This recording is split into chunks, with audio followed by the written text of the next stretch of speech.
চা খান খান। এই যে ওয়াজ করেন, আর একটু খাবেন?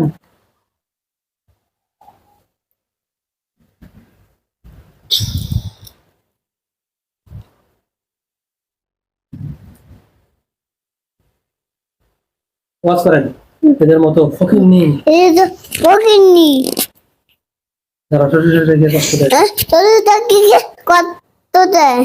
যারা বাবা মাকে কষ্ট দেয়, বাবা মা কি কত দেয়? এদের মতোই তো, এদের ইটো এদের মতো বদমাইশ, এদের তো মামাই, এদের মতো ফকির নেই, এদের তো পকিনি, এদের মতো বেয়াদব, এদের বেদো এদের মতো লুচ্চা দিত, এদের তো দুধটান জগতে আর একটাও নেই। দোকানটা একটাও নেই। কথা কন ঠিক কিনা? কত না ঠিক না ঠিক। ঠিক